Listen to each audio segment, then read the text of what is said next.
Alors déjà, pour commencer, en fait, j'en parle directement pour ceux qui voudront en savoir plus, plutôt que de longs discours.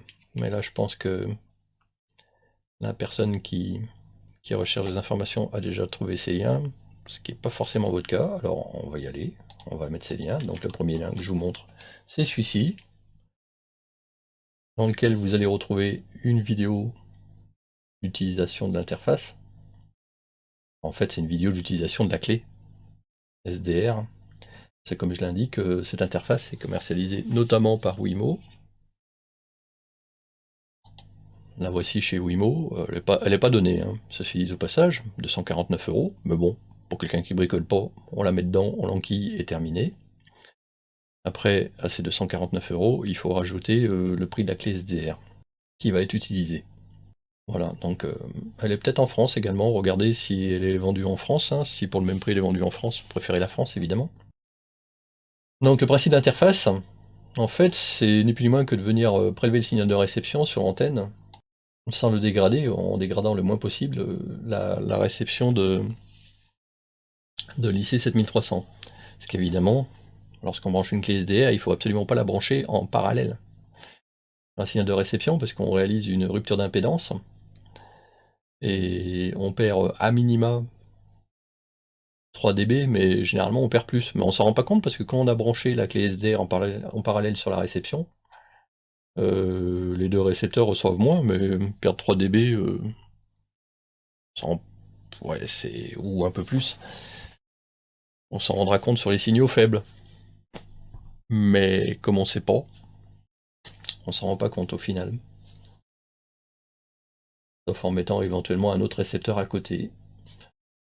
Donc ne pensez pas que cette interface est une interface qui reçoit directement. Il faut une clé, hein. C'est juste en fait une ponction en Y haute impédance, hein, pour éviter de dégrader la réception. Et j'ai réalisé une vidéo, enfin une traduction de vidéo en français pour ceux qui sont pas trop lâchés avec l'anglais. Elle est ici, hein, donc sur le lien que je viens de vous donner. Bien, donc après, la question qu'on m'a posée, c'est deux questions. Quel type de récepteur SDR j'utilise? Et ensuite, quel type de configuration informatique faut-il? Processeur, RAM, etc. Donc, pour le matériel à utiliser après, bah, on a la possibilité d'utiliser une clé qui fonctionne pas trop mal. On trouvera notamment sur ce lien, en allant sur AliExpress, en tapant MSI SDR, on tombe dessus, hein. Par contre, je constate que les prix se sont envolés, hein. Voilà, donc la clé MSI SDR, c'est celle-ci, hein. Donc je vais voir, hein, même si c'est pas forcément la moins chère. Normalement, en cherchant bien, on devrait pouvoir la trouver à 30 euros TTC. Là, elle a pris 15 euros, la vilaine. Donc, ce qu'ils en profitent, il doit y avoir de la demande. Donc là, elle va de 10 kHz à 2 GHz, hein, mais évidemment, là, pour le coup, elle va être utilisée uniquement dans la partie HF. Donc, ça aurait été bien qu'ils la mettent dans l'autre sens, qu'on voit ce qui est marqué dessus. Ouais, c'est encore le mieux. Donc, elle est à base d'ADC 12 bits, hein. Donc c'est mieux qu'une R822, qui est sans doute moins chère. Normalement, elle a indiqué être équipée d'un TCXO, alors ça c'est quand même bien que la fréquence ne se balade pas trop. Alors 0,5 ppm, ça veut dire que c'est 0,5 Hz pour 1 MHz. Voilà. Donc sur le 7 mégas, elle fera du plus ou moins 3,5 Hz. Ça va, sur le 30 mégas, ça fera plus ou moins 15 Hz. Au pire, évidemment. Une valeur optimum. Est-ce qu'elle tient la route? Je n'en sais rien, je pense que oui. Les gens en tout cas qui l'ont acheté jusqu'à présent en sont contents pour la partie HF. Et donc ça reste un investissement relativement faible. Alors par contre, attention, il y a pas mal de modèles qui ne sont pas livrés avec les adaptateurs. Voilà, à une période, il y avait les bons adaptateurs, et là, évidemment, quand vous regardez l'interface PTRX, alors l'autre côté, il me semble que au final, regardez, il me semble qu'il est livré avec le bon adaptateur. Est-ce qu'on a plus d'informations? Bah si, il y a le contenu là. Donc, ah bah oui, parfait, regardez. Est-ce qu'on peut agrandir la photo? Oui. Donc ici, c'est la sortie de l'interface PTRX du 7300, et de l'autre côté, c'est une prise comme ça. Et sur la clé, est-ce qu'il y a la SMA prise d'antenne? C'est pas marqué quoi? Assez logiquement, on peut croiser les doigts. Ah si, on voit. Bon, je l'ai vu, c'est bon, c'est une prise femelle aussi. Donc c'est bon. Donc la prise, celle-ci, c'est celle qui est sur l'IC 7300, qui va être à la sortie, et là, ça va être la prise SMA. Donc normalement, il y a des chances que ce soit la bonne prise, hein, pour pouvoir mettre la clé SDR. Donc je pense que c'est bien une... Et puis sinon, si jamais c'est pas la bonne, admettons, bah, il faudra acheter un adaptateur, hein, ça existe. Ça vous fera perdre un petit peu de temps, si jamais c'est pas le bon. Mais je pense que c'est le bon. Bon, bref. Donc cette clé, qu'on trouve à 30 €, je vous laisse rechercher sur AliExpress. J'ai regardé sur l'appareil, sur eBay, ils se sont... Ils ont explosé les tarifs. En plus, là, faites gaffe avec eBay, hein. Ça vient de Chine, vous allez vous retrouver avec la taxe. Contrairement à AliExpress, où là, il n'y a pas de surprise. Il n'y a pas de surprise, vous avez la TVA qui est incluse. Voilà, donc 30 €, 20%. Ça fait beaucoup, hein, 35, 6, ça aurait dû faire 36 €, au pire 40 €. Ouais, bon, ouais, c'est sans doute le fait qu'il y ait la TVA qui maintenant ça a un peu augmenté. Voilà, donc à regarder si par hasard en France c'est pas au même prix, hein, parce que là donc on l'a à 44 €. Ah bah vous cherchez clé MSI SDR et MSI SDR, et il y a AliExpress, il y a que chez eux. Ils l'ont bien référencé, hein. Oh, délire. Les prix. Rue du commerce, 93 €. Ouais. Donc bref, j'ai l'impression, radio, on va voir, il y a peut-être... Regarde, il y a un magasin de notre... Ah, il y a Amazon. Moi j'aime bien Amazon, parce que si ça marche pas, le satisfait ou remboursé... Ah, mais d'ailleurs... mince, elle est plus... Il n'y a pas le prix. Donc s'il n'y a pas le prix, c'est que c'est plus disponible. On va voir s'il n'y a pas quelqu'un d'autre sur Amazon. MSI SDR. Salut Kilimicha. Ouais, oui, il y a la Noélec aussi, oui. Mais j'ai une petite préférence pour celle-ci quand même.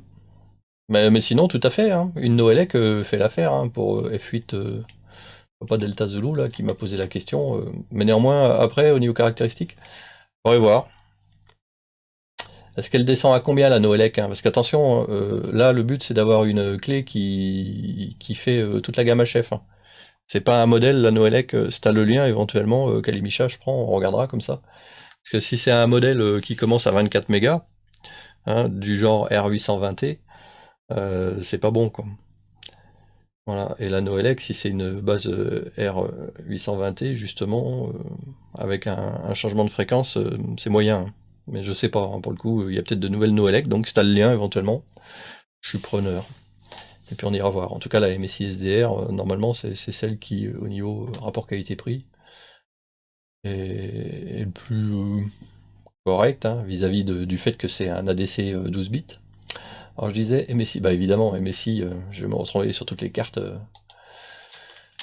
Clé, on va essayer, clé MSI SDR. Est-ce qu'on tombe dessus? Ah bah là voilà, c'est celle-ci la Noélec? Si c'est celle-ci la Noélec, tu vas voir. Hop, mince, j'ai pas ouvert bon. Ah. C'est peut-être pas celle-là, Premium. Oui, elle commence à 25. Voilà, donc c'est pas bon. Bah oui, parce qu'en fait, le but là, ça va. Il faut qu'elle commence à.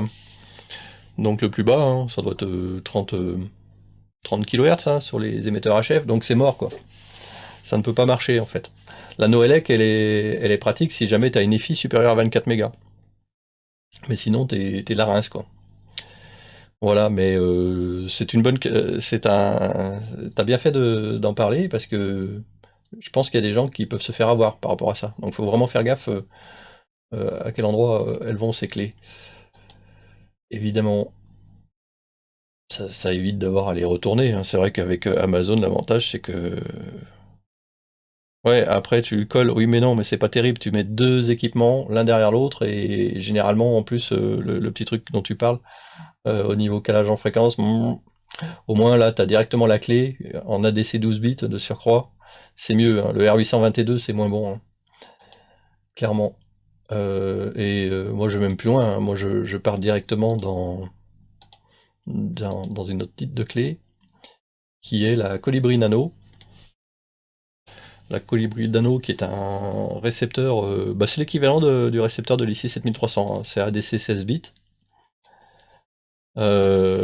Qui va comme on le voit, de 10 kHz à 55 MHz, mais en fait elle va plus haut, hein. En oversampling, elle va jusqu'à 500 MHz, ce qui fait que moi je l'utilise d'ailleurs actuellement. Et là c'est un petit truc de compète, hein. Là le truc, dès qu'il est allumé, c'est parfait. Par contre, 300 €. Voilà, donc 300 € plus 200 €, là, faut faire un investissement de 500 € pour avoir un deuxième récepteur, mais on a quelque chose de sympa. Voilà, clairement. Et surtout, on peut utiliser Expert SDR aussi. Voilà, qui est un logiciel plus que sympa au niveau réception, qui n'a rien à voir avec les clés, les autres clés, parce que Expert SDR ne fonctionne qu'avec les clés de Sun SDR. Et le côté, donc vous pouvez demander à F6 cet été, pour ceux qui le connaissent, il est équipé d'un émetteur-récepteur Sun SDR, et plus jamais la réception, il reviendra ailleurs, hein. Il est trop content. Enfin, Expert SDR, il a l'émetteur-récepteur Expert SDR 100 watts, je crois. C'est Delta Mike, Jean-Marie, ça fait un des QM. Oui, 5 Papa Bravo Golf, qui reprend. Bonjour Jean-Marie, c'est marrant parce que l'indicatif m'a dit quelque chose, mais pas dans le log. Donc bon, c'était peut-être en mode numérique ou ailleurs, qui sait. Un transistor unique. En fait, deux transistors sur le même substrat. Tiens, d'ailleurs, en parlant de ça, j'ai entendu l'autre fois que le BLF 188 qui équipant certains amplis n'était pas des MOSFET ou des SDMOS. Ah bon bon bah si la personne m'entend, qu'elle tape datasheet BLF 188. Hein. Voilà, vu les puissances en jeu, ce sont des MOSFET. Hein. Ah oui, et quand je dis MOSFET, un LDMOS c'est un MOSFET, hein. C'est juste une spécificité d'un des MOSFET. Donc du MOSFET. Hein. Bien, bref, donc le BLF. La première fois, là, c'est un plaisir que de l'écouter depuis Chalon-sur-Saône. Je vais lui repasser le microphone, tu vas t'attendre stand-by, Ludo, tranquillou, si tu as quelque chose à dire, tu sais quoi tu fais, t'appuies sur le bouton, et ça fonctionne à tous les coups. Micro de retour à Jean-Marie, Fox 6, Fox Delta Mike pour Fox 5, Papa Bravo Golf, F1 DQM Bernard Toulouse. Ok, merci Bernard. Am IT Up. On va aller voir ton Am IT Up. Allez, vu qu'on est là. Hein, je pense savoir ce que c'est. Ouais, c'est ça, c'est le petit changeur de fréquence. Voilà, pour mettre. Ouais, mais le problème, c'est que là-dessus, il y a un oscillateur qui. On le voit ici d'ailleurs. Est-ce que je peux. Ouais, ici, là. Et l'offset de cet oscillateur vient se rajouter à l'offset éventuel de la R822. Et lorsqu'on fait de la réception classique, on s'en moque. Par contre, lorsqu'on a une synchronisation entre un IC7300 et un récepteur de ce genre, pour l'avoir sur le PC, avoir un décalage de fréquence, c'est même pas acceptable, quoi. Même de quelques dizaines de hertz, on râle assez rapidement. C'est pour ça que j'ai fini par arriver à dire, bon allez, j'investis, au moins j'ai la Colibri Nano, hein, 300 €, point barre, et c'est vrai que là, ça bouge pas. Maintenant, si on veut commencer par une clé SDR, on peut éventuellement commencer par la fameuse MSI SDR. A priori, je dis bien, parce que si le TCXO est réellement de 0,5 ppm, tout va bien. Voilà, l'ADC 12 bip, c'est bien aussi, ça. Et ma foi, l'investissement est pas trop important. On reste à 44 €. Après, avec le zinzin, le PTRX qui lui, certes, est pas donné, hein, 205, donc ça fait un investissement de 300 € pour avoir un deuxième récepteur sur l'IC 7300. Voilà ce que je mettrais. Après, au niveau PC, parce qu'il y a F8 Papa Delta Zulu, je suis sûr de son indicatif d'ailleurs, c'est Papa Delta Zulu, c'est peut-être que... Non, Papa Delta Roméo Benoît. Désolé, Benoît. Tu verras cette vidéo sans doute après, vu que je vais te donner le lien. Au niveau configuration, bah moi je tourne avec de l'i5 7600K ici, et je suis large. Voilà, donc je pense que même une vieille config, ça fait relativement le job. T'as aussi une RTL SDR V3. Ouais, mais ça reste... la RTL SDR V3, ça reste toujours sur la même base, hein. On va vérifier, vu que tu m'en parles. Toujours vérifier. Jamais avoir de certitude. RTL SDR V3. Tink. Hop. V3. Donc comme ça, je suis sûr que c'est bien V3. Donc c'est marqué. Voilà, on est bien. Bah, c'est la R822. Donc voilà, hein, c'est la même façon. Et ça commence sans doute toujours assez logiquement à 24 mégas, à moins qu'ils aient casé. Ah non, ils ont casé un truc dedans. Ouais, donc ils ont casé a priori le changement de fréquence dans la clé. Voilà, donc et que ça commence du coup à 0,1. Donc elle ferait le job. Elle ferait le job. Quantité. Alors c'est quoi? On s'en moque de ça, donc il faut prendre ça. Donc à 30 €, a priori elle ferait le job. Par contre, le TCXO. Qu'est-ce qu'est un TCXO? CTRL F. TC. 1 ppm. Donc 1 ppm. Donc il est pas à 0,5, il est à 1. C'est-à-dire que sur 7 mégas, ça fera plus ou moins 7 Hz. Entre plus ou moins 3,5 au max. Donc bon. Moi je préfère avoir l'autre quand même. Que là on la paye 30 €, l'autre on va payer 15 € de plus, mais on aura un TCXO supérieur. Voilà, mais néanmoins, ouais, c'est à noter qu'il existe celle-ci, donc c'est pas moi qui choisis, hein, ce sera F8 Papa Delta Romeo qui va choisir après. Après, au niveau de son PC, je sais pas ce qu'il a, hein. Tu me diras ça par retour de mail, au pire, mais les configs, il n'y a pas besoin de configs très très très puissantes, il faut un minimum quand même, hein. Ah non, il n'y a pas que l'antenne. Non, la résistance, tu vas avoir avec une clé R820T qui descend, la résistance aux signaux forts sera moins bonne avec ce genre de clé qu'avec l'autre, hein. Et encore moins bonne par rapport à celle à 300 €, hein. Il n'y a pas photo, hein. Ça c'est clair. Après, hein, mais c'est pas le même prix, hein, c'est toujours pareil. Là, par contre, vu la différence de prix, clairement, je reste sur la MSI SDR, où j'ai quand même pas mal de retours où les gens sont relativement satisfaits. Maintenant, il existe celle-là, en effet. Bien. Il n'y a pas besoin de prendre ces trucs-là. Quel intérêt? Enfin, pour moi, en tout cas, ouais. Hop, vu que de toute façon, après, elle est branchée, cette clé est branchée sur le 7300 et le F8 Papa Delta Romeo, de toute façon, on va utiliser l'antenne qu'il a actuellement, quoi, sur son 7300. Donc, mais c'est sûr qu'évidemment, le plus important dans un récepteur reste l'antenne, ça, c'est clair. Ça marche mieux que sur charge fictive. Un de plus à rajouter, c'était juste un petit live vite fait pour F8 Papa Delta Romeo, donc il m'avait posé la question. Alors c'était une vidéo dans les conditions du live, avec évidemment les quelques aléas. Si vous avez aimé, bah mettez un pouce positif afin que je le sache. Et si vous ne voulez pas rater de vidéos, abonnez-vous. À bientôt dans de nouvelles aventures.